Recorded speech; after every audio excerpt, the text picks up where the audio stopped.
Now, the topic of this slide is how corruption is a social problem. First of all, we need to define what is a social problem.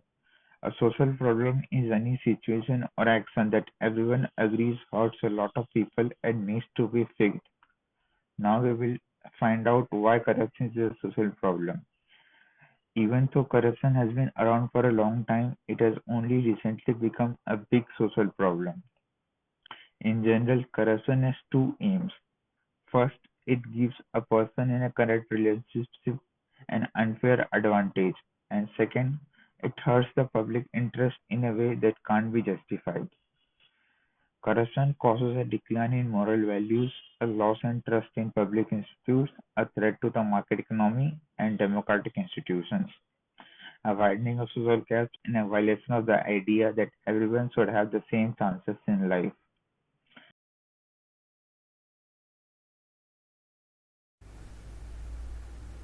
Hello, myself Rajkumar. I am discussing about how corruption in education affects society. Education is a fundamental human right and critical in the development of individuals and societies. It is regarded as a fundamental right, the fulfillment of which is required for the exercise of numerous other rights. However, the entire educational system is at risk in countries where corruption is endemic. Children and teenagers are routinely exposed to corruption at schools and colleges. And corruption in the classroom is especially harmful because it normalizes corruption at early age. When this happens, the education sector primary function of teaching ethical ideas and behavior becomes untenable. Education, on the other hand, contributes to the acceptance of corruption at all levels of society. Social trust is weakening and countries' capacity for prosperity is diminishing. Corruption in education endangers society well-being because it undermines social trust, worsens inequality, and exposes youngsters to unethical behavior. It sabotages progress by undermining the development of educated, capable, and ethical persons for future leadership and labor force participation.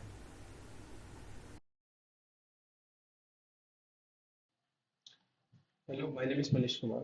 Now we will talk about the types of corruption prevalent in education sector.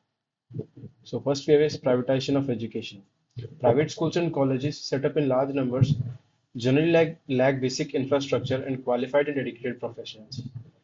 This uncontrolled growth of private institutions in education sector has led to commoditization of professional degrees sold at huge prices. This means the seats of colleges in various professions are sold in huge sums of money. For example, MBBS seats are sold in tens of lakhs of rupees. And when these people they go to post graduation, they pay crores of rupees for the post graduation degree, which is very necessary for in the medical profession. But in the end, this way only unqualified and unskilled youth is produced. We conducted a survey with a bunch of questions, although we only got 68 responses, but we think these are significant to prove the point. Here is a survey result on a question of privatization of education. The result is almost all the respondents agree that private educational institutions are turning degrees into commodities on sale. There was another question related to the same. As you can see, the growing number of coaching centers throughout the country, majority of the respondents believe that the coaching centers do help some students, but a major portion of these students and parents are just money-making market for the coaching institutions. The advertisements they show looks like they sell aspirations and dreams to parents and students in lakhs of rupees.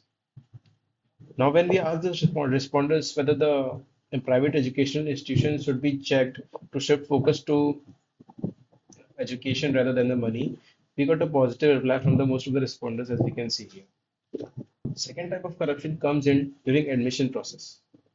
Schools and colleges take huge donations in the name of management quota for admission. Entrance tests to prestigious institutions like IITs and medical institutions are getting tougher every year due to higher competition created by coaching institutions set up in large numbers. This competition does help to muster talent from the large population. Majority of the poor population suffers in this unhealthy competition. Economically poor sections wind up taking huge loans for better future of their children, as coachings seem the only way to them. Limited number of seats in these institutions highly limit the talent of the youth of India. Here is another question from the survey where almost 65% respondents agree that either they or their friends paid huge donations to get into school and colleges. Now, other type of corruption comes in during teachers' appointments, postings, and transfers. Recruitment of teachers is often influenced by political scams, which are obstacle to qualified and dedicated teachers in schools. As the recruitment process is not very well organized, in most of the states, candidates end up with unsatisfactory job location. This either make them resort to corruption practices to get desired job location through transfers, or they end up not doing their job ethically, which will further lead to teachers' absenteeism, which is another issue which will further see. Now we'll discuss a topic related to corruption in teacher recruitment. This is a hot topic related to the West Bengal government's recruitment scam. This is a scam unfolded by CBI and Enforcement Directorate after mass protests by the affected candidates. The investigation is still in progress. The Trinamool Congress government of West Bengal seems to have played a large role in the scam, where candidates qualified through the examination were not given the job. Instead, the appointments were given to unworthy and unqualified candidates who although failed the exam but paid hefty sums of money for the job. Protests are being organized on large scale by candidates who qualified the exam with their supporters. Peaceful protests are the only final way the society can resort to bring light on the corruption mischiefs of the authorities. These political interventions can only be controlled when a national recruitment body like UPSC is set up. Now, teachers' absenteeism is a serious problem in India. It is the result of unorganized recruitment scam.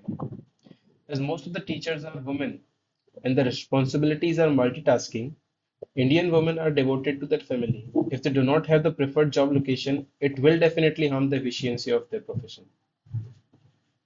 These drawbacks of recruitment and transfer system, once addressed, can help provide efficient and successful teaching professionals. Here is some data on teachers' absenteeism from major developing countries. India ranked third with about 25% absenteeism of teachers. Another type of corruption comes through examination malpractices. These are activity of cheating or favoritism in violation of examination rules.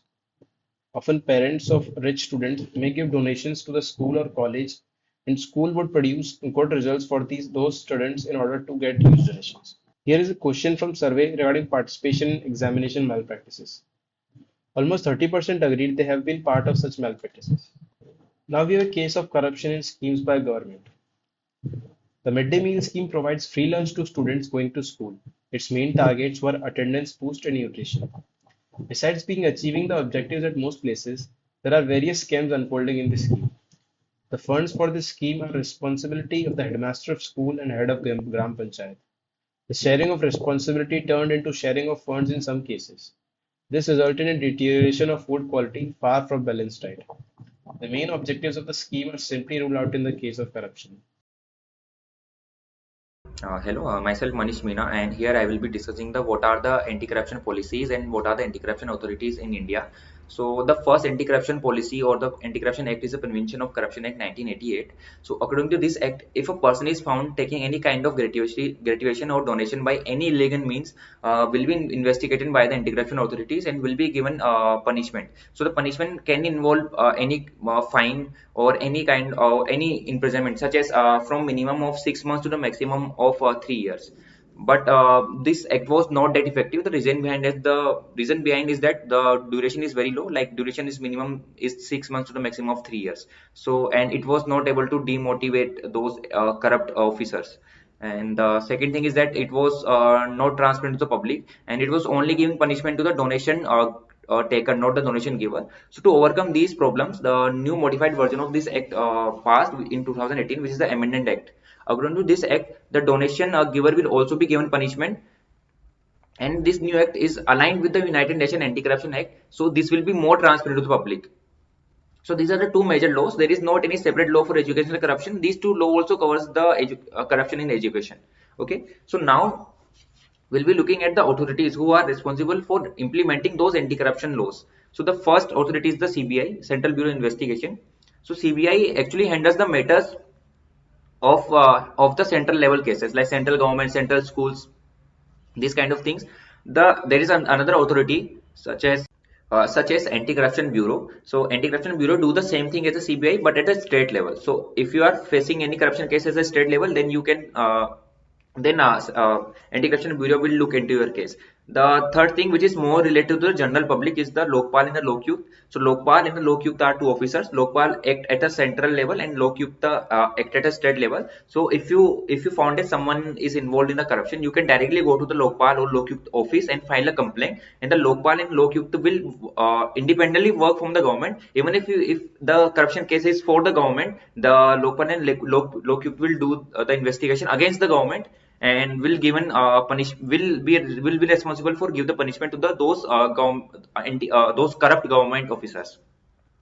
And the third thing that you can do is go to the directly to the court, district court, any state level court, and file a complaint there. And can also, another thing you can also do, get a support from the media, either from the social media or the normal reporting media. Give some interview there and get support from the larger public, so that government will be get pressurized and will look into your matter more seriously.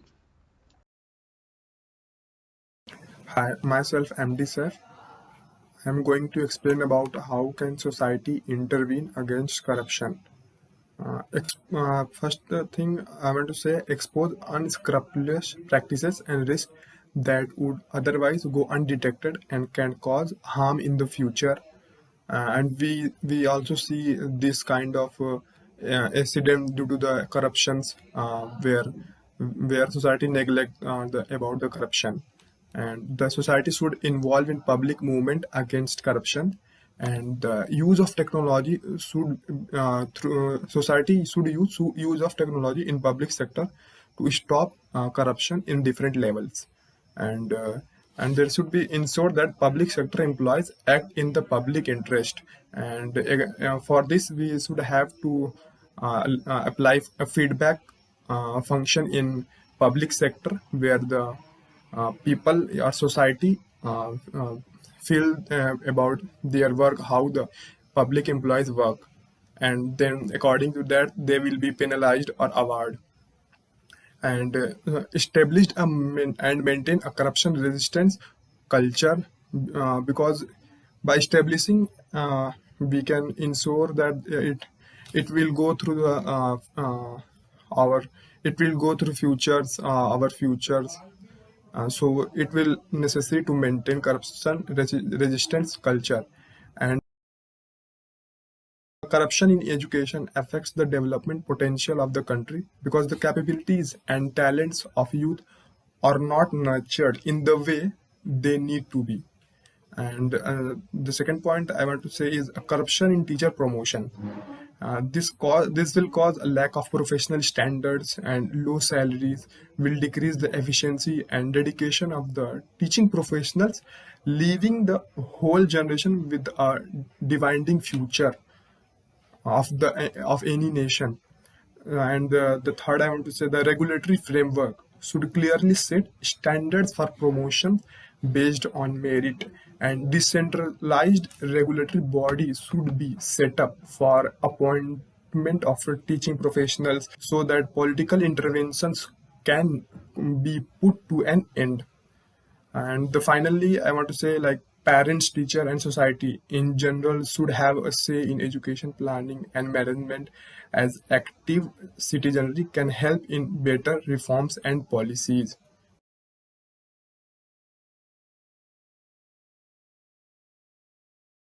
Thank you.